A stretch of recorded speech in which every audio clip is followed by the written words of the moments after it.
Bismillahirrahmanirrahim.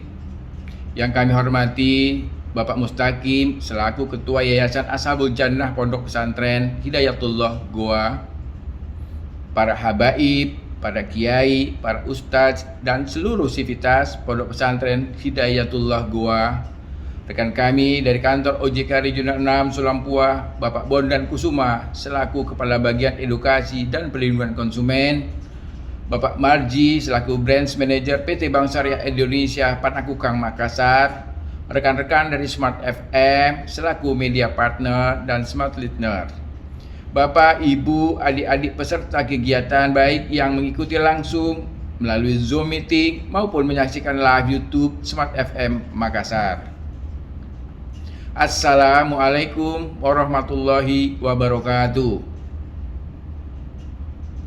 Pertama-tama, marilah kita panjatkan puji dan syukur kehadirat Allah Subhanahu wa Ta'ala atas segala rahmat dan karunia-Nya, karena pada hari ini kita semua masih diberi kesehatan dan kesempatan untuk bertemu dalam keadaan sehat walafiat. Tak lupa kita sampaikan salawat dan salam kepada Rasulullah Muhammad SAW, keluarga, sahabat, dan para pengikutnya. Semoga kita semua memperoleh syafaatnya melalui beliau di yaumil akhir nanti. Hadirin dan adik-adik santri yang berbahagia, pada kesempatan yang berbahagia ini, perkenankan terlebih dahulu kami mengucapkan terima kasih kepada Bapak Mustaqim selaku Ketua Yayasan Ashabul Jannah Pondok Pesantren Hidayatullah Goa yang telah memfasilitasi terlaksananya kegiatan edukasi sore hari ini, dan juga para narasumber kegiatan yang senantiasa berbagi ilmu sebagai bentuk komitmen terhadap peningkatan literasi dan inklusi keuangan. Tidak lupa juga kami ucapkan terima kasih kepada rekan-rekan dari Smart FM yang telah membantu terlaksananya kegiatan ini sebagai salah satu dari rangkaian kegiatan literasi keuangan Gebyar Safari Ramadan 1442 Hijriah dengan tema Berkah Bersama Keuangan Syariah.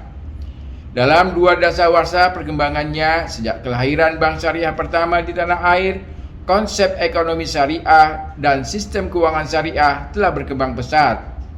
Tidak hanya perbankan syariah, tetapi juga sudah berkembang industri keuangan non-bank syariah seperti asuransi syariah, dana pensiun syariah, perusahaan pembiayaan syariah, obligasi syariah atau sukuk, reksadana syariah, dan aktivitas pasar modal syariah lainnya. Lebih lanjut, sistem syariah juga telah merambah sektor real dengan hadirnya beberapa jenis usaha syariah yang mencakup makanan dan obat-obatan halal, Islamic fashion, dan bahkan pariwisata syariah. Indonesia sebagai negara dengan penduduk muslim terbesar di dunia tentu saja mempunyai potensi lebih bagi pengembangan perbankan syariah. Selama tahun 2020, indikator perbankan syariah menunjukkan hasil positif di mana total aset, dana pihak ketiga, dan pembiayaan dari perbankan syariah tetap tumbuh walaupun dalam kondisi masa pandemi COVID-19. Namun demikian, meskipun pertumbuhan perbankan syariah kian membaik, namun perlu disadari bahwa rendahnya tingkat literasi keuangan syariah yang berdasarkan hasil survei literasi keuangan tahun 2019, khususnya perbankan syariah, masih berada di angka 7,92%. Maka kita masih sangat perlu mengupayakan beragam kegiatan edukasi dan sosialisasi untuk meningkatkan pemahaman dan kemampuan masyarakat terhadap ekonomi syariah. Hadirin dan adik-adik santri yang berbahagia, Pondok pesantren sudah ada sejak sebelum negara Indonesia lahir. Namun selama itu pula pondok pesantren sudah mewarnai dan memberikan kontribusi besar terhadap negara. Sejarah mencatat bahwa banyak sekali pondok pesantren yang telah menghasilkan alumni yang luar biasa beragam di berbagai bidang kehidupan. Ada yang berhasil meneruskan upaya alma maternya menjadi pimpinan pondok pesantren dan sebagai gus, bahkan kiainya. Tidak sedikit juga yang terjun ke masyarakat menjadi para pengusaha, teknokrat, pegawai pemerintah, bahkan politisi.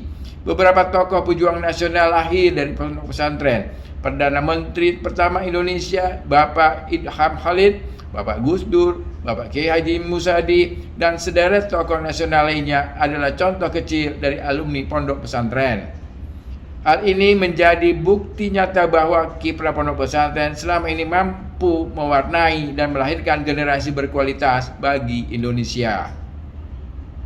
Wakil Presiden Republik Indonesia, Bapak Kiai Haji Ma'ruf Amin, dalam beberapa kesempatan juga terus mengkampanyekan bahwa pondok pesantren menjadi Masjidul Islah, yakni pusat perubahan dan perbaikan serta pusat inovasi.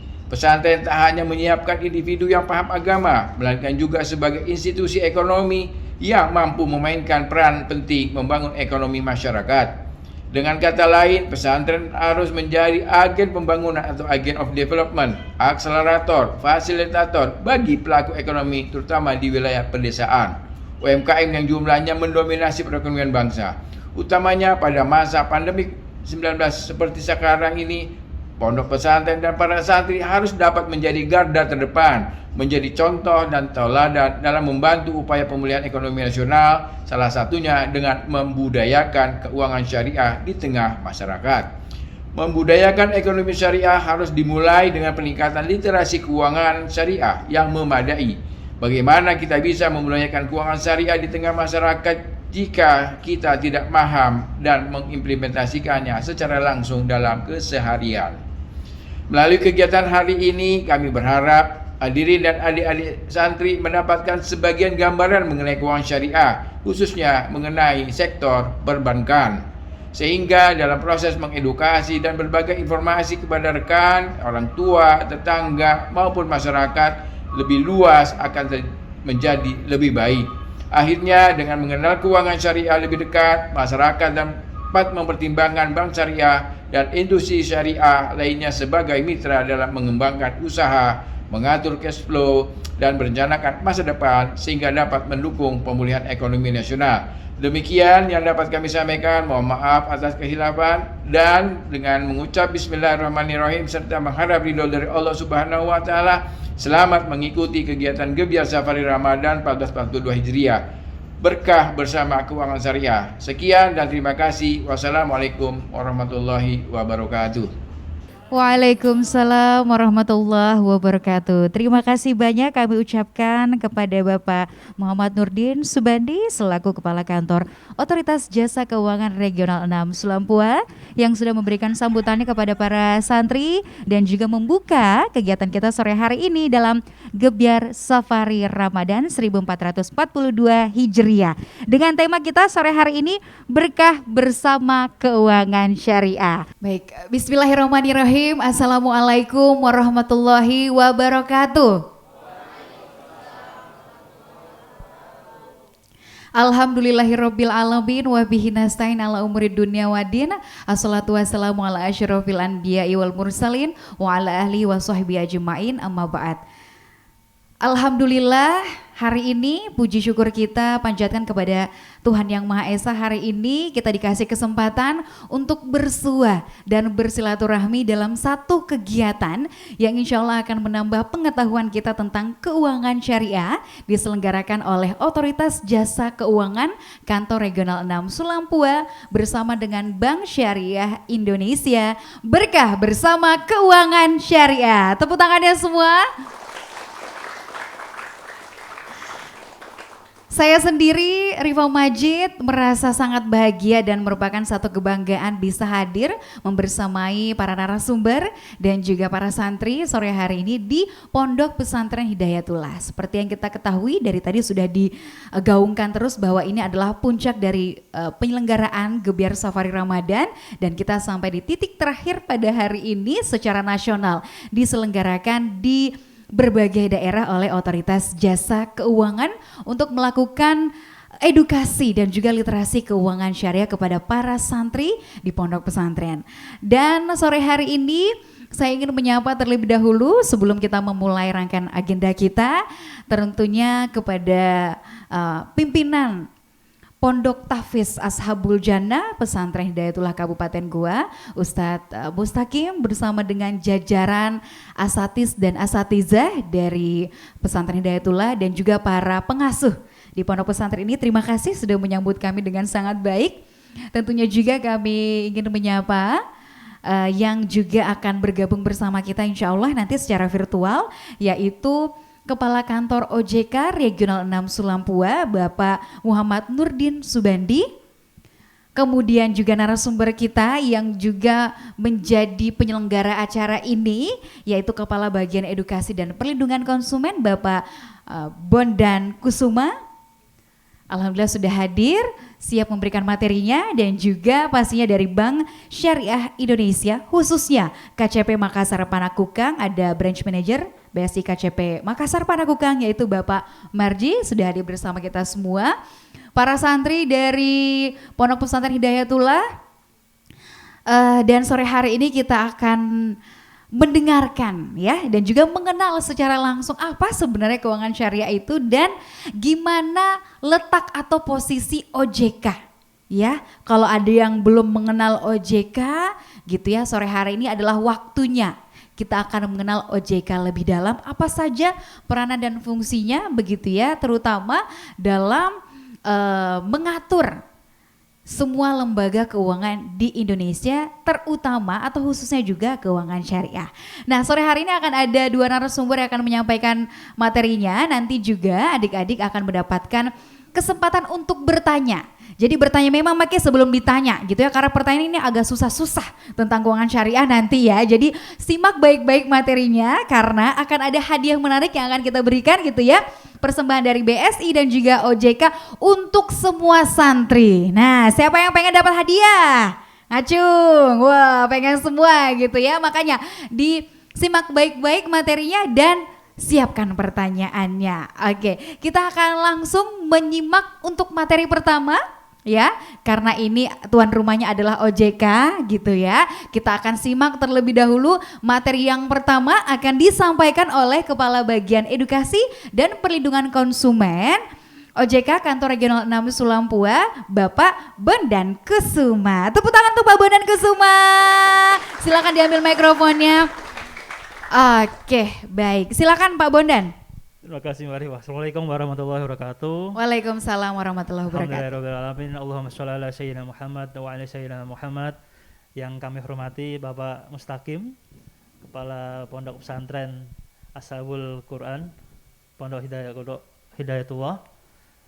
Yang kami hormati juga Pak Marji, pimpinan dari Bank Syariah Indonesia, teman-teman Smart FM, Mbak Rifah. Biasanya kami kalau melihat Mbak Rifah ini di Zoom. Iya, sekarang kan, ketemu langsung. Iya. Mana lebih cantik? Tadi saya bilang ke Arya, ya bener nggak Mbak Rifah? Tapi karena saya nggak pakai kacamata juga. Oh iya baik, berarti kabur-kabur juga Pak ya, baik, Tapi tidak kalau apa-apa. dari sini udah kelihatan jelas. Oke, alhamdulillah. Ustadz, Ustazah, asatid, asatidah, para adik-adik, santri, santriwan, santriwati yang berbahagia. Alhamdulillah kami dari OJK dan BSI, kemudian dari Smart FM melaksanakan kegiatan Gebiar Safari Ramadan yang tadi sudah disampaikan Pak Mustaqim. Puncaknya memang hari ini dan kita juga berada di puncak, dan alhamdulillah kita memilih tanggal sekarang. Coba ingat tanggal berapa, sudah berapa hari kita puasa? Berapa hari? Tanggal berapa? 17 ya. 17. Alhamdulillah di tanggal 17 Ramadan ini kami dari OJK, baik kantor pusat, kantor regional, dan kantor OJK melaksanakan kegiatan secara serentak Gebiar Safari Ramadan. Kami juga ingin menyapa smart listener ya. Ini barangkali yang mengikuti juga kegiatan OJK KR6, sudah keempat kali kita melaksanakan kegiatan ini. Yang pertama kami akan sosialisasi terkait dengan apa itu OJK, kemudian terkait dengan nanti ada kontak pengaduan konsumen OJK, dan sedikit membahas terkait dengan apa itu keuangan syariah. Kita selanjutnya ke tugas dan fungsi OJK. Jadi tugas dan fungsi OJK ini mudah diingat. OJK itu mengatur, mengawasi, dan melindungi. Ada 3 ya. Apa coba? Mengatur, mengawasi, dan melindungi. Nah, sesuai dengan Undang-Undang OJK nomor 21 tahun 2011 tentang OJK. OJK itu mengawasi 3 sektor. OJK mengawasi perbankan yang sebelumnya diawasi oleh Bank Indonesia. Kemudian OJK juga mengawasi Indonesia Keuangan Non-Bank dan Pasar Modal yang sebelumnya diawasi oleh Kementerian Keuangan atau waktu itu Bapak PMLK. Nah, kalau IKNB ini ada yang tahu nggak IKNB itu apa? Indonesia Keuangan Non-Bank. Ada yang tahu IKNB itu apa? Belum tahu ya? Kalau mau lebaran, ibu biasanya datang kemana untuk menggadaikan emas? Pegadaian. Nah, Pegadaian itu masuk IKNB, itu diawasi oleh OJK juga. Ada juga asuransi. Kalau ada adik-adik yang punya asuransi pendidikan, itu diawasi oleh OJK juga. Dana pensiun diawasi oleh OJK juga. Pak Bondan, kalau koperasi itu diawasi OJK tidak? Diawasi nggak kira-kira? Tidak. Jadi kalau koperasi itu tidak masuk dalam 3 sektor ini, perbankan, IKNB atau pasar modal. Kalau koperasi diawasi oleh Dinas Koperasi. Itu tadi, mengatur, mengawasi, melindungi. Nah, OJK itu melindungi apa? Sesuai dengan kewenangan OJK, OJK melakukan pelindungan konsumen. Jelas konsumen dari lembaga jasa keuangan yang diawasi oleh OJK.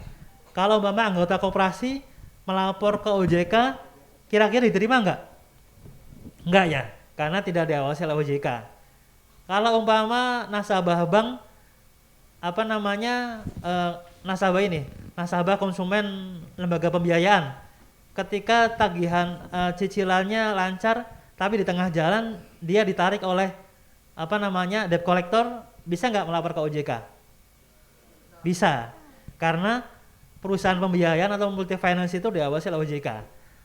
Jadi OJK melaksanakan pelindungan dalam hal apa? OJK melakukan sosialisasi yang pertama. Seperti yang di sore hari ini, kita melaksanakan sosialisasi, mengenalkan apa itu OJK, apa itu keuangan syariah, dan di nomor berapa konsumen bisa mengadu ke OJK. Selain itu juga OJK bisa juga ketika melakukan pengawasan, ada lembaga yang menyimpang dari undang-undang, dari ketentuan, OJK bisa juga melaksanakan pengawasannya dalam hal apa? OJK bisa mencabut izinnya. Jadi kalau nanti kita lihat dari OJK kok ada pengaduan nih, Pak ini ada ada multi finance atau perbankan yang melanggar ketentuan. OJK melaksanakan pengawasan. Kita datang ke kantornya, ketika ditemukan pelanggaran, OJK bisa melaksanakan sanksi di situ. Bisa kita cabut izinnya. Kemudian sesuai dengan pasal 28 tadi Undang-Undang Nomor 21, OJK juga bisa melaksanakan tindakan lain yang dianggap perlu sesuai dengan ketentuan peraturan perundangan. Kita selanjutnya masuk ke prinsip syariah. Kita melihat bedanya antara bank syariah dengan bank konvensional apa? Kalau bank syariah itu beroperasi sesuai dengan prinsip-prinsip syariah Islam, khususnya yang mencangkup tata cara bermuamalah secara Islam. Kalau yang bank konvensional gimana Pak Mudan? Itu sesuai dengan kebiasaan dan berdasarkan kesepakatan umum atau ketentuan lainnya, tidak berdasarkan syariat Islam. Itu dasar yang pertama. Kemudian kita melihat azas transaksi syariah. Itu ada 5. Ada namanya azas ukhuwah atau persaudaraan. Itu azas yang pertama, ukhuwah. Kemudian ada juga adil. Jadi keadilan. Keadilan itu artinya apa? Memberikan hak sesuai dengan orang yang berhak. Tidak boleh berbuat tidak adil. Itu prinsip dari syariah.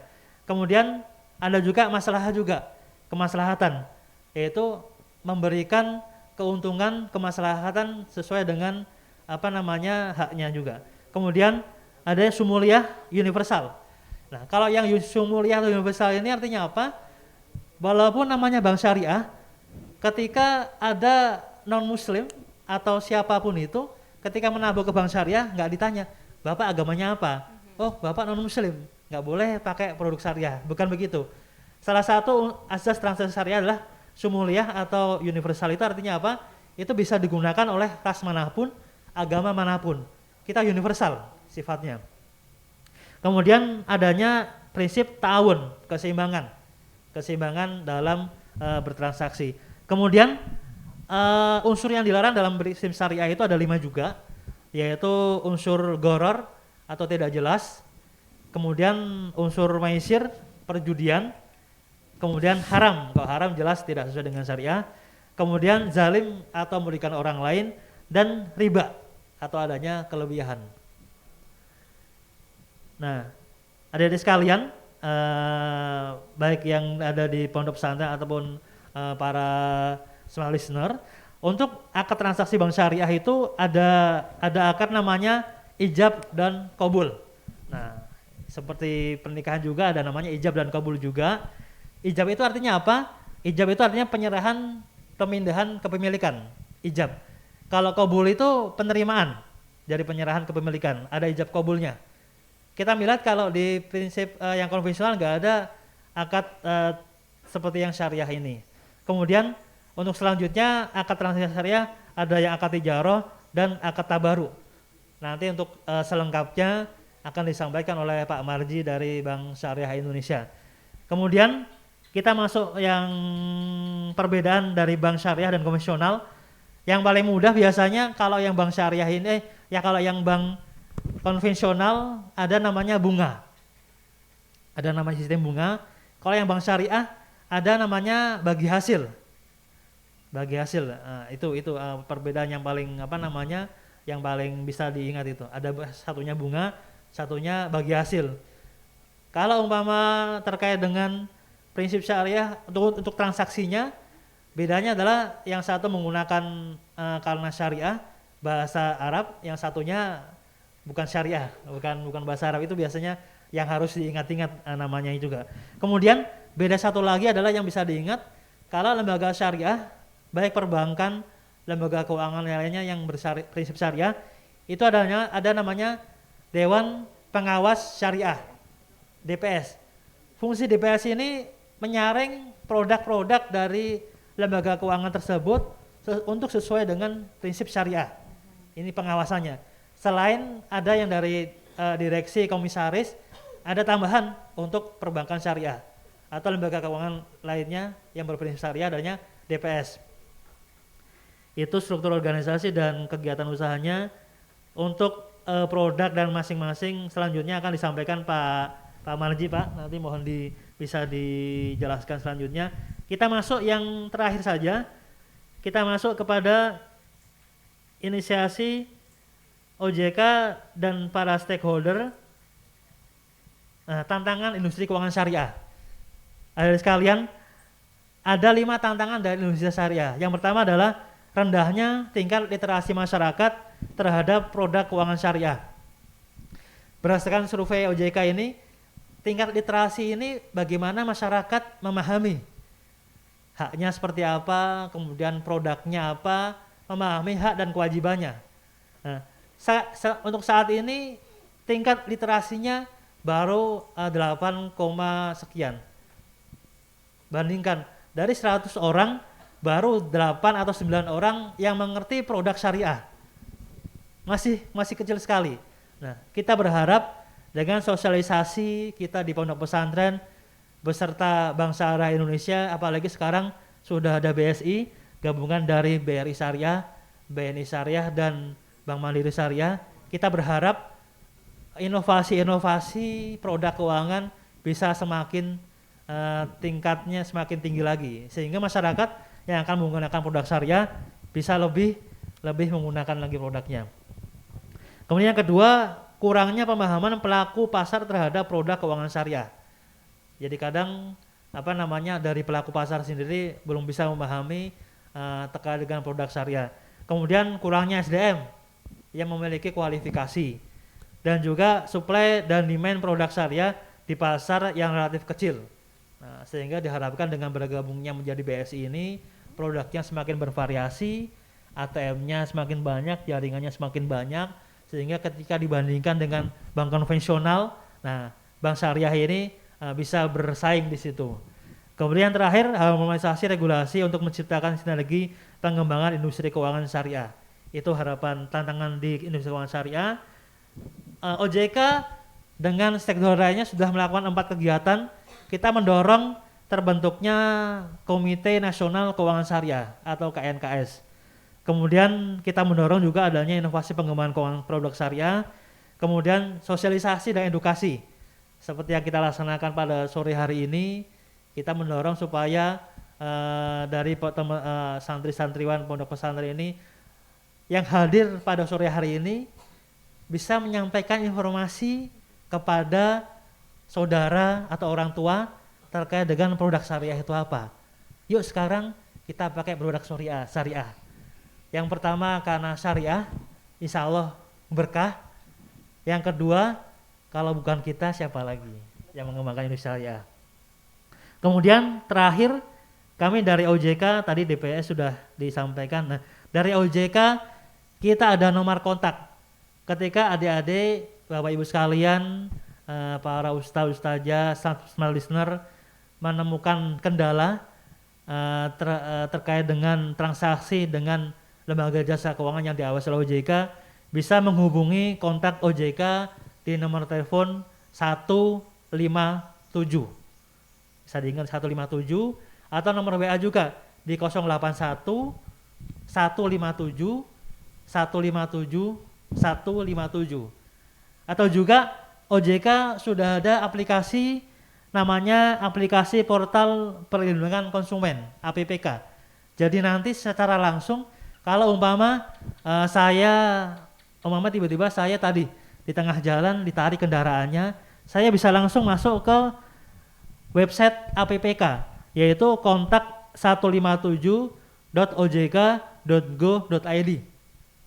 Nanti di situ saya mengetik nama siapa, kronologinya seperti apa, lembaga jasa keuangannya apa, nanti begitu di enter, ini langsung terhubung ke perusahaannya. Jangan takut, OJK juga mengawasi. Kalau OJK melihat, wah ini kok kasusnya Pak Bondan kok nggak diselesaikan oleh lembaga jasa keuangan, OJK bisa menegur lembaga jasa keuangan. Ini aplikasi APPK ini lebih cepat. Ketika saya mengetik langsung terhubung ke perusahaan yang kita adukan. Seperti itu Mbak Reva yang dapat kami sampaikan. Semoga nanti bisa berkembang di tanya jawab dan terkait dengan kegiatan syariah Pak Marji dari BSI akan menjelaskan lebih lanjut. Terima kasih. Mohon maaf atas segala kekurangan. Wassalamualaikum warahmatullahi wabarakatuh. Waalaikumsalam warahmatullahi wabarakatuh. Tepuk tangan dulu untuk Pak Bondan Kusuma, luar biasa. Sudah menyampaikan apa itu OJK, tugas dan fungsinya tadi ada 3, apa saja itu? Ada 3 tadi, mengatur. Betul sekali, pintar-pintar semuanya Pak Bondan di, Masya Allah dia ingat Ji. Dan pastinya soal keuangan syariah tadi ada 5 prinsip keuangan syariah yang memang itu tadi kita harus menggalakkan itu semua gitu ya. Karena salah satu tantangan keuangan syariah hingga saat ini adalah salah satunya karena kurangnya SDM dan tingkat literasi keuangan syariah masih kurang. Nah diharapkan dari adik-adik semua yang hadir ini, dari yang kecil-kecil sampai yang paling besar nanti bisa menjadi kader-kader gitu ya, melakukan sosialisasi keuangan syariah. Ada aplikasinya juga tadi disampaikan ya, kalau misalnya bapak mamanya berurusan sama jasa keuangan terus ada masalahnya ya, bisa langsung melaporkan gitu ya. Masih semangat semuanya? Masih semangat? Oke, coba kita buktikan semangatnya. Saya punya yel-yel untuk kita semua. Kalau saya bilang Gebyar Safari Ramadan, jawabnya berkah bersama keuangan syariah. Siap? Ada contekannya di depan ya, bisa langsung dibaca. Oke, saya mau ngetes semua semangatnya. Gebyar Safari Ramadan. Oke, masih 35%. Belum Pi, satu kali lagi. Narasumber juga boleh ikut gitu ya. Gebyar Safari Ramadan. 99%. 1% Pi. Satu kali lagi. Gebyar Safari Ramadan. Tepuk tangan semuanya. Luar biasa. Paling semangat ini yang kecil-kecil di depan ya, paling kencang suaranya. Paling semangat mau buka puasa juga ya. Oke, sambil menanti buka puasa juga kita akan mengenal apa itu keuangan syariah. Tadi udah disampaikan sama Pak Bondan bahwa selengkapnya sistemnya seperti apa akan dijelaskan oleh narasumber kita yang selanjutnya, yaitu Branch Manager dari Bank Syariah Indonesia KCP Makassar Panakukang. Kita kasih tepuk tangannya dong untuk Bapak Marji. Silakan Pak Marji. Baik, makasih Mbak. Assalamualaikum warahmatullahi wabarakatuh. 30 menit deh lagi. Jadi menjelang buka puasa 30 menit. Semangat ya. Assalamualaikum warahmatullahi wabarakatuh. Mantap. Yang sama-sama kita hormati Pak Ustadz, Bapak Mustaqim, pengasuh Pondok Pesantren Tahfiz Hidayatullah, Pak Bondan beserta tim dari OJK Regional 6 Sulampua, Makassar, dan seluruh jajaran dari Smart Event yang sempat hadir pada kesempatan ini, dan seluruh pengasuh Pondok Pesantren, dan terutama yang paling istimewa adalah adik-adik kita Tahfiz ini yang luar biasa semangatnya di sore hari ini. Menyambung apa yang disampaikan Pak Bondan tadi terkait keuangan syariah, agar Bapak Ibu sekalian seluruh insan masyarakat, khususnya masyarakat Sulawesi Selatan, dan ini disiarkan di seluruh berapa kota Mbak?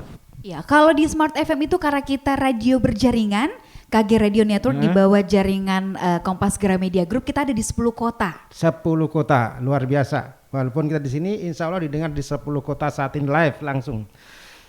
Bapak Ibu sekalian, ada beberapa hal yang ingin saya sampaikan, ini penting sebelum saya masuk ke materi yang sebenarnya. Tadi Pak Bondan sudah menjelaskan panjang lebar, tetapi secara ini saya kembali lagi ke sejarah dulu. Jadi kita jangan melupakan sejarah. Kenapa kok tiba-tiba ada bank syariah di Indonesia? Kan begitu ya judulnya. Jangan sampai tiba-tiba kok ada BSI, BSI itu apa sih? Kan begitu. OJK tadi ditanya, OJK itu apa? Tadi sudah dijelaskan oleh Pak Bondan. Bapak Ibu sekalian, back Pak, yang back, nggak bisa. Lagi.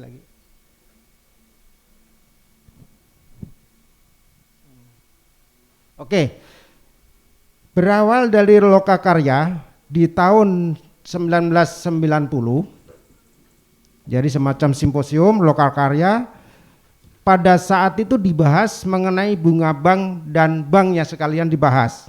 Jadi Lokakarya itu membahas khusus bunga bank dan bank di tahun 1990. Kemudian dilanjutkan lagi di tahun yang sama, tadi itu berawal dari tanggal 18 sampai 20 tahun 1990. Melalui Lokakarya membahas bunga bank dan perbankannya sekaligus. Dilanjutkan dengan di tahun yang sama melalui Munas Majelis Ulama Indonesia di tahun yang sama di tanggal 22 sampai 25 Agustus 1990. Merumuskan, menginisiasi para ikatan cendekiawan muslim pada saat itu, mengusulkan kepada Presiden bahwa sudah saatnya di Indonesia dibuatlah suatu perbankan yang sistemnya bagi hasil. Jadi bank yang pertama lahir itu bukan bank syariah Bapak Ibu sekalian, adik-adik sekalian, tapi bank dengan konsep bagi hasil. Nah itu pada tanggal 1 November 1990 lahirlah namanya Bank Muamalat Indonesia. Ya Bapak Ibu sekalian, jadi cikal bakalnya perbankan di Indonesia, bank syariah itu Bank Muamalat Indonesia di tahun 1991. Tahun berapa? 1991. Kemudian dari 1991 itu belum ada lagi bank yang buka bank syariah setelahnya itu, hingga di tahun 1999 di tanggal yang sama, bulan yang sama, tapi tahunnya beda. Tanggal 1 November 1999 lahirnya namanya Bank Syariah Mandiri di situ. Apa sebabnya lahir Bank Syariah Mandiri? Bapak Ibu sekalian, adik-adik sekalian, kita ketahui tahun 1998, 97, 98 terjadi krisis moneter besar-besaran. Masih ingat, mungkin Pak Ustadz ingat pada saat itu ya, Bapak-bapak ini, tapi adik-adik perlu mengenal sejarah juga bahwa pada saat itu Indonesia dilanda krisis keuangan. Diperlihatkanlah di situ. Bank-bank yang menggunakan konsep bagi hasil, bank muamalat tidak terpengaruh dengan adanya krisis tersebut. Sementara bank-bank konvensional banyak yang bangkrut, tutup dan sebagainya, banyak yang dilikuidasi waktu itu karena mereka mengandung sistem bunga. Nanti saya jelaskan di selanjutnya. Nah, sehingga tahun 99 lahirlah Bank Syariah Mandiri, bentukan dari Bank Sosial Bakti dibentuk menjadi Bank Syariah Mandiri. Selanjutnya lahir juga Bank BNI Syariah tahun 2000, selanjutnya dan seterusnya lahir Bank Syariah baru sampai sekarang, dan sampai pada tanggal 1 Februari 2021 kemarin di tahun ini lahirlah Bank Syariah Indonesia. Itu Bank Syariah Indonesia bentukan dari mana? Gabungan dari 3 bank, dari Bank Syariah Mandiri yang tadi lahir 1 November 1999, kemudian digabungkan dengan Bank BNI Syariah, kemudian ditambah lagi dengan Bank Syariah atau Bank Rakyat Indonesia Syariah atau lebih dikenal dengan BRI Syariah. Itu cikal bakalnya teman-teman lahirnya sejarah lahirnya perbankan syariah di Indonesia, ya. Kemudian kenapa kok lahir Bank Syariah Indonesia? Ternyata Indonesia membutuhkan industri perbankan syariah yang kuat untuk memenuhi kebutuhan zaman di saat sekarang. Pertama yang dibutuhkan apa? Mempunyai produk yang sangat inovatif. Produk itu apa sih? Varian produk itu ya kalau ada yang namanya perbankan, produknya macam-macam. Orang bisa menabung, bisa meminjam, macam-macam produk perbankan. Ya, pelan-pelan nanti saya jelaskan. Yang namanya produk, contohnya begini adik-adik sekalian, mudah ditanggapi saja. Kalau toko buku, produk yang dijual itu apa saja? Buku, pulpen, pensil. Nah, itulah yang dijual Bank Syariah itu apa? Produk-produk yang sesuai dengan kebutuhan zaman di zaman sekarang. Apa itu? Zaman sekarang zaman teknologi. Sehingga produk yang dijual adalah produk yang inovatif. Sehingga Bank Syariah Indonesia mengadop itu, mempunyai produk unggulan yang memang bisa mengadopsi kebutuhan masyarakat di Indonesia. Contohnya, sekarang transaksi perbankan tidak perlu masyarakat datang di kantor bank. Di situ ada namanya BSI Mobile. Jadi bank hanya dipakai handphone saja sudah bisa transaksi. Karena fitur atau kebutuhan atau menu di mobil BSI tersebut sudah mencakup kebutuhan kita semua. Karena kita sudah didesain menjadi 3 bagian sebagai sahabat finansial, sahabat spiritual, dan sahabat sosial. Jadi 3 komponen itu sudah satu genggaman Bapak Ibu sekalian. Sahabat finansial itu apa? Bapak Ibu mau mentransfer dan sebagainya cukup menggunakan HP. Bapak Ibu mau mengaji ada di situ. Bapak Ibu mau munjang infak sedekah dan sebagainya ada di situ. Itulah namanya sahabat sosial. Selanjutnya punya jaringan yang luas. Jaringan yang luas itu maksudnya kantor-kantornya banyak. Ya. Dimanapun pelosok sudah ada. Makanya digabung 3 bank, lahirnya Bank Syariah Indonesia. Kemudian punya SDM punya pegawai yang pinter-pinter, yang cakep-cakep, kayak Mas Fairuz di belakang itu yang baju kotak-kotak itu, ya, seperti saya. Lihat sini, ya, yang cakep juga, gitu kan, kayak Pak Bondan, gitu kan, gitu. Kemudian punya IT, punya sistem teknologi yang bagus. Contoh, hari ini kita ngomong di sini. Seluruh berapa tadi Mbak? 10 kota bisa dengar. Itu teknologi teman-teman. Jadi itulah yang kita punya di Bank Syariah. Nah, yang paling penting adalah punya modal yang kuat. Gitu ya teman-teman. Paham ya sampai di sini ya? Pertanyaan disimpan, nanti kita lanjut. Oke, saya lanjut. Nah, kenapa kok lahir Bank Syariah Indonesia? Karena harapannya pemerintah sangat besar terhadap lahirnya Bank Syariah Indonesia ini. Apresiasi pemerintah sangat luar biasa.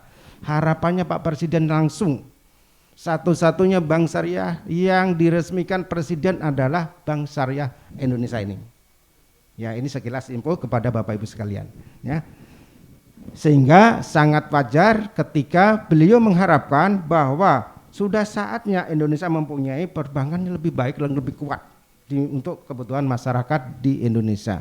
Sehingga tujuannya apa? Sudah bisa masuk bank-bank global, sudah go internasional. Dulu sebelum kita digabung teman-teman, Bapak Ibu sekalian, Bank Syariah Mandiri, Bank Syariah, BRI Syariah, BNI Syariah itu belum sampai 10 besar. Ketika kita digabung 3 bank syariah besar ini, kita masuk 7 besar nasional. Harapannya, cita-citanya Bapak Menteri BUMN, kita wajib masuk 10 besar bank syariah di dunia. Amin. Bukan Indonesia lagi. Bisa enggak? Bisa dong. Sanggup? Kuat dong. Sanggup, siap? Siap. Insya Allah. Semuanya. Kalau Oke. anak-anak tahfiz yang berbismillah, insya Allah jadi, gitu loh ya. Insya Allah Insya Allah. jadi. Ya kalau misalnya udah bergabung di keuangan syariah gitu, kita harus tahu juga dong apa-apa sistemnya di Ya. dalam. Boleh dijelaskan juga. Siap. Jadi itu teman-teman, saya tadi sedikit ini,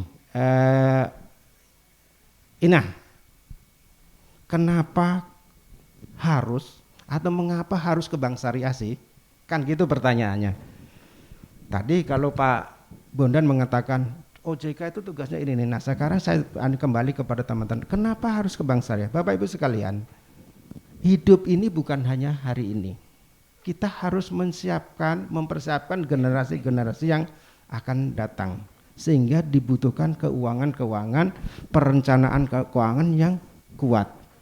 Sehingga pada saatnya nanti uang yang kita kelola akan menghasilkan yang sesuatu yang baik.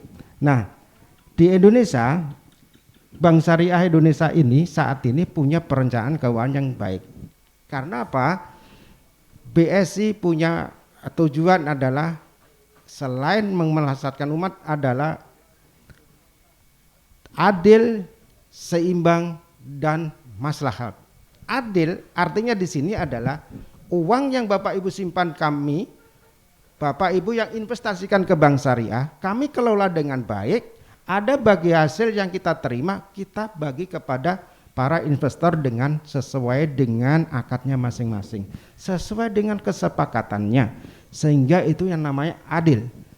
Seimbang, sebelum kita bayar pajak ke pemerintah, kita keluarkan zakatnya dulu. Supaya apa? Kewajiban kita kepada stakeholder, kewajiban kita kepada negara kita bayar, tapi sebelumnya sudah kita tunaikan dulu zakatnya. Sehingga apa yang kita terima bagi hasil dari bank syariah itu sudah clear, sudah seimbang antara dunia dan akhirat. Selanjutnya maslahat paling di bawah itu, bagi hasil yang kita dapat, hasil usaha antara bank syariah dengan nasabah mendapatkan hasil, sebagian dimasukkan ke dana kebajikan untuk membangun masjid, pondok pesantren dan sebagainya Masya setiap Allah. tahunnya. Gitu kira-kira. Nah, saya lanjut sedikit Mbak ya. Masih ada waktu? Masih ada 2 menit. Oh, masih ada 2 menit. Oke. Kalau 2 menit saya tidak banyak, jadi sehingga next terus Mas Barus lagi bisa nggak?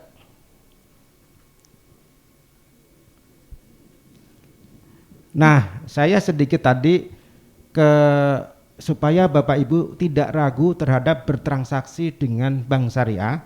Tadi sudah dijelaskan Pak Bunda sekilas apa sih perbedaan bank syariah dengan konvensional.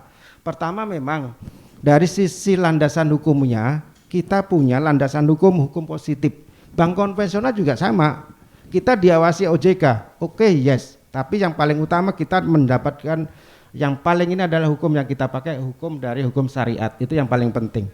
Kemudian perbedaannya secara filsafah, Bank Islam itu tidak berdasarkan bunga spekulatif dan sebagainya.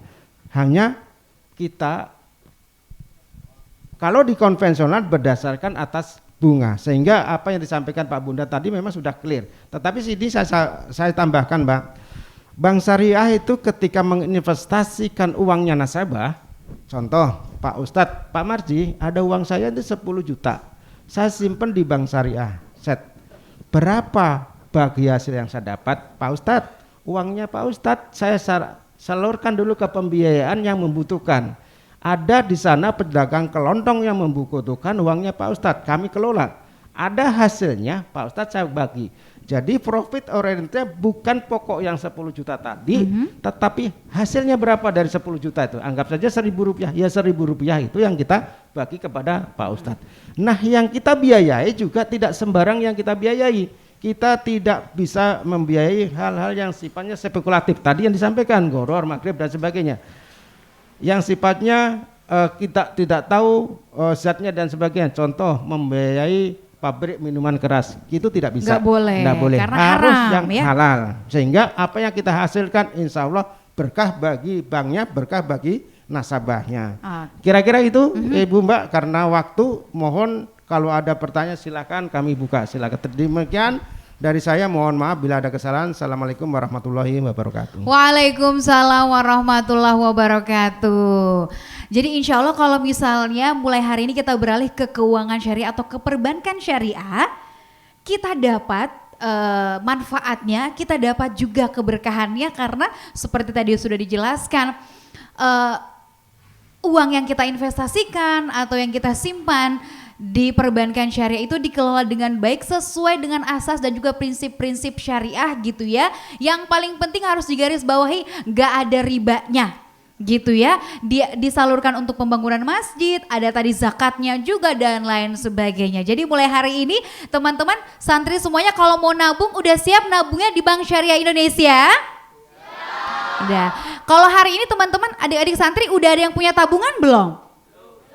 Belum ya? Oke, habis ini buka tabungannya Bank Syariah Indonesia gitu ya. Jadi kalau misal orang tuanya nanti ngirim uang, ngirim duit untuk keperluan di pesantren melalui Bank Syariah Indonesia. Karena ada tabungan pelajarnya juga ya Pak Marji ya.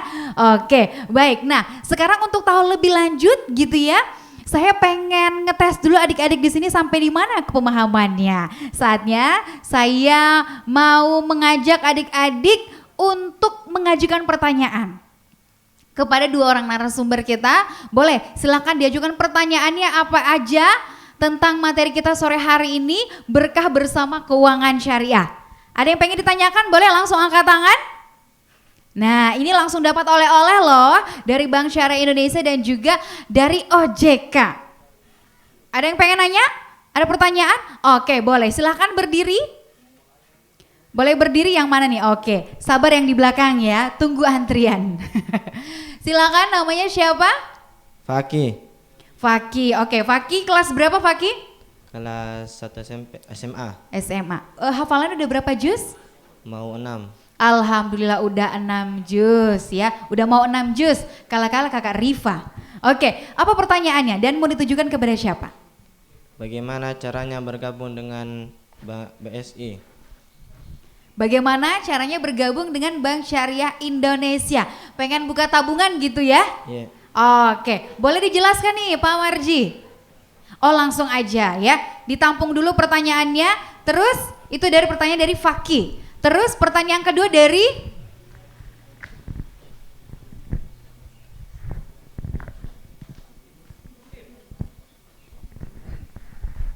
selanjutnya namanya siapa? Muhammad Faris Ahkam. Dipanggil? Faris. Haris. Oke, Haris. Mau nanya apa Haris? Oh Faris. Mohon maaf agak jauh ya. Pendengarannya kurang jelas, Say. Silakan. Kenapa Bank Muamalat tidak masuk ke bagian BSI? Sementara Oke. Bank Muamalat itu termasuk bank syariah. Nah, kenapa Bank Muamalat nggak masuk nih jadi bagian atau membernya BSI gitu ya, jadi satu geng sama BSI padahal Bank Syariah juga gitu. Udah cukup Faris? Masih ada lagi? Sudah. Udah, terima kasih. Satu pertanyaan lagi kalau masih ada? Ke OJK mungkin ada yang pengen ditanyain? Nah, silakan. Gimana cara OJK mengatur atau mengawasi bank-bank yang nakal misalnya? Namanya siapa? Ahmad Miyasar. Dipanggil? Miyasar. Miyasar. Oh Miyasar, oke baik. Mau jak perjelas. Siapa tahu salah nama? Oke. Miyasar apa pertanyaannya? Apa kelebihan dari BSI? Apa kelebihannya BSI? dibanding dengan bank konvensional lainnya. Iya. Gitu. Bagus pertanyaan ini Pak Marji. Oke, terima kasih Miasar, silakan duduk. Sama-sama. Oke, 3 pertanyaan semuanya ke BSI. Nanti boleh tambahin juga sama OJK ya. Pertanyaan pertama dari Fakih. Tadi ya, gimana caranya bergabung dengan BSI? Terus kenapa Bank Muamalat itu enggak gabung satu geng sama BSI? Dan yang terakhir, apa tadi pertanyaan lupa Kak? Apa kelebihan? Oh, apa kelebihannya? Ih, nah ingat Pak Marji. Silahkan dijawab Pak. Baik, makasih 3 penanya luar biasa adik-adik ini. Inilah yang kita harapkan ya sebenarnya. Yang pertama tadi bagaimana menabung ya atau bergabung ke BSI. Sangat gampang adik. Sudah punya KTP? Belum, enggak apa-apa. Orang tuanya ada KTP? Pinjam KTP-nya orang tuanya. Bapak, saya mau menabung di Bank Syariah Indonesia. Apakah harus datang ke kantor Bank Syariah Indonesia? Tidak perlu. Bagaimana caranya? Nanti Mas Asrul, Abang Asrul membantu caranya buka rekening langsung online. Karena kita pembukaan rekening sekarang di masa pandemik ini sangat menghindari adalah penumpukan nasabah di kantor. Supaya kita tetap menjaga protokol kesehatan, transaksi bisa tetap berjalan. Makanya desain mobile banking BSI sangat lengkap untuk kebutuhan para nasabah. Jadi langsung bisa menabung deh, pakai KTP-nya orang tuanya, kemudian diupload datanya, isi database, dan yang paling penting ada setorannya. Itu yang paling penting. Itu yang paling ya, penting. apa mau ditabung kalau tidak dikasih masuk ya? Betul. Pertanyaan selanjutnya.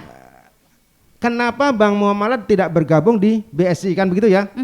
Bapak Ibu sekalian, sebagai penyampaian dan supaya ada apa namanya ya, sebagai bahan juga Bapak Ibu sekalian yang di rumah sebagai smart listener, bahwa penggabungan 3 bank saat ini adalah 3 bank himbara, himpunan bank-bank negara. Jadi Bank Syariah Mandiri, Bank Syariah BNI Syariah, dan BRI Syariah.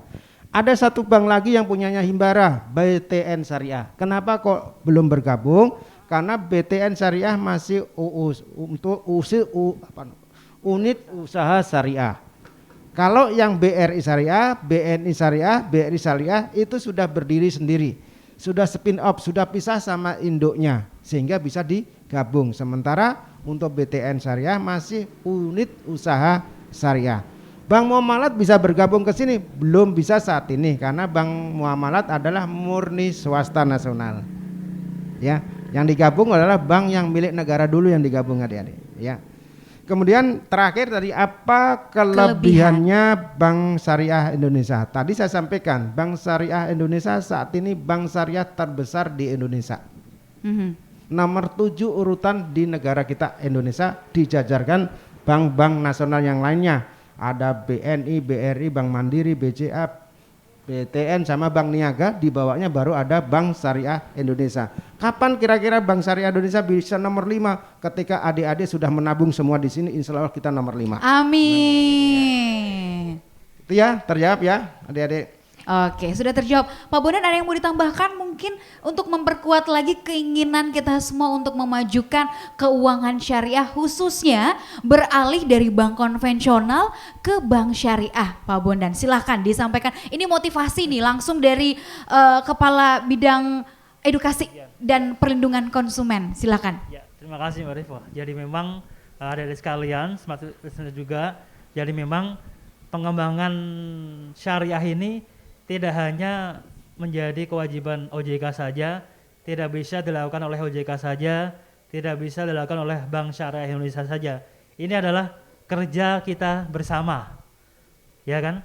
Kerja kita bersama. Jangan sampai literasi keuangan syariahnya lebih tinggi di luar negeri dibanding di Indonesia, yang mayoritas adalah Muslim. Benar. Kita melihat kalau ada survei, beberapa survei itu di luar negeri pemakaiannya sudah lebih tinggi pemakaiannya. Nah, jangan sampai kita sebagai Muslim yang terbesar kita kalah dengan luar negeri. Intinya apa? Ini adalah kerja kita bersama. Tidak hanya kerja OJK, tidak hanya kerja Bank Syariah Indonesia, tidak hanya kerja Presiden. Ini kerja kita bersama. Kalau umpama bukan kita yang mayoritas, siapa lagi? Benar. Karena kita melihat yang menggunakan produk syariah ini tidak hanya Muslim, non muslim juga menggunakan produk syariah karena mereka sudah melihat sistem bagi hasil lebih bagus daripada sistem yang konvensional. Saya kira itu Mbak Rina. Oke, karena juga keuangan ataupun perbankan syariah ini tadi seperti dijelaskan sistemnya universal, semuanya siapapun itu, tidak membeda-bedakan kasta, agama, ras dan lain sebagainya. Semuanya kalau mau bergabung dengan keuangan syariah, monggo silahkan. Kita rasakan manfaatnya dan juga keberkahannya bersama keuangan syariah. Boleh tepuk tangan sekali lagi dong adik-adik semuanya. Nah sekarang karena kita udah tahu nih manfaatnya dan juga saya yakin adik-adik semua di sini udah pengen beralih langsung ke perbankan syariah. Nah di sini juga kalau ingin tahu tentang jasa keuangan dan OJK, pengen tahu juga tentang literasi keuangan seperti apa. Kita juga di sini OJK menyediakan ada mobil literasi OJK ya, literasi keuangan ya.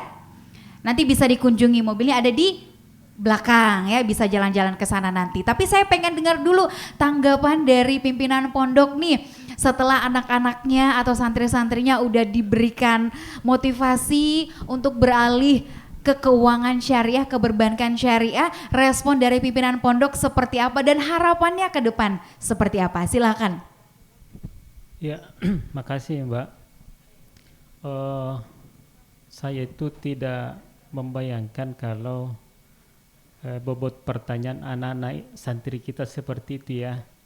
Ya, apalagi tadi sudah disampaikan bahwa ini generasi kita ke depan. Kami tadi sudah sampaikan bahwa kami itu sudah ada di 3 bank syariah itu sebelum menjadi BSI. Ya, jadi saya kira ini yang perlu kami tingkatkan lagi ya. Seperti apa itu tadi kepada anak-anak, jangan-jangan memang ini sudah harus selayaknya ya. Selayaknya itu anak-anak walaupun tidak ber-KTP ternyata bisa KTP orang tuanya. Bisa. Kan ini memudahkan. Sehingga kalau kan begini ya. Di Islam ini kalau kita lihat sejarah itu dominan yang dijamin masuk surga itu oleh Nabi orang kaya. Iya. Itu yang dijamin beberapa sahabat itu. Kemudian beberapa perintah itu digandengkan dengan sholat, itu orang yang berzakat. Tidak mungkin itu orang berzakat kalau tidak punya kelebihan, nggak mungkin. Karena kalau dia tidak punya kelebihan, berarti dia menerima. Ya, berarti yang salat itu wajib itu berzakat dan berzakat itu pasti ada. Ini harus ditabung ini. Kalau tempat menabungnya tidak ada pilihan lain. Ya, tidak ada pilihan lain selain daripada yang syariah. Bank Syariah Indonesia. Iya, Bank Syariah Indonesia. Ya, jadi saya kira ini tambahan dari kami. Seandainya itu dibuka lagi pertanyaan, ada lagi pertanyaan saya.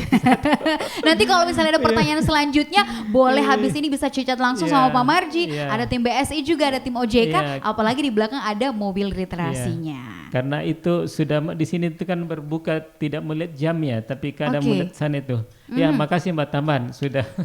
Ya, sudah hampir terbenam mataharinya. Kita akan segera berbuka puasa. Namun sebelum itu kami ingin memberikan kenang-kenangan. Ini adalah kenang-kenangan dari OJK kepada pesantren Hidayatullah. Kami persilakan Pak Bondan boleh berdiri di depan. Ustadz Mustaqim juga boleh berdiri di depan. Pak Marji juga silahkan. Ini kita memberikan kenang-kenangan berupa serangkaian, ada buku, ada mukena, ada baju koko juga. Semoga bisa dimanfaatkan dengan baik dan semoga menjadi berkah untuk kita semua. Oke. Selanjutnya boleh? Nanti kalau misalnya dari pesantren Hidayatullah ingin memajukan bisnisnya, usahanya dengan produknya kelor aja, bisa berkonsultasi langsung dengan BSI ya. Udah ada nih bisnisnya ingin dimajukan, nanti bisa dibantu sama Bank Syariah Indonesia. Ini karya atau produk yang dihasilkan langsung oleh para santri. Masya Allah, luar biasa. Dan juga sebagai ucapan terima kasih kami dari Smart FM Makassar kepada OJK, Oh iya, silahkan diberikan. Dari Ustadz Mustaqim ke Pak Marji dan juga Pak Bondan ya. Ini adalah teh kelor. Jadi kita ngetehnya dari daun kelor begitu ya Ustadz ya. Selanjutnya, satu varian lagi di belakang boleh dikasih ke Pak Marji.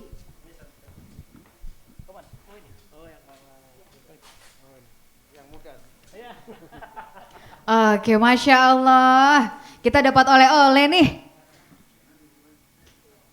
Baik, dan selanjutnya mohon kesediaan untuk tetap tinggal. Pak Bondan, kami boleh minta maju ke depan. Kami akan memberikan satu ucapan terima kasih dari Smart FM Makassar. Kenang-kenangan yang akan diberikan langsung oleh station manager dari Smart FM Makassar, Ibu Silvana. Sebagai ucapan terima kasih kami karena selama ini sudah mempercayakan Smart FM Makassar untuk selalu hadir membantu OJK melaksanakan kegiatannya, melakukan sosialisasi dan edukasi kepada seluruh masyarakat, khususnya Smart Listener. Terima kasih banyak untuk Anda juga Smart Listener sudah mendengarkan kami, sudah menyaksikan kami melalui kanal YouTube Smart FM Makassar, dan juga terima kasih untuk para santri. Alhamdulillah, boleh tepuk tangan semuanya. Masya Allah, terima kasih, dan akhir kata kita sudah sampai di penghujung acara, sudah saatnya berbuka puasa.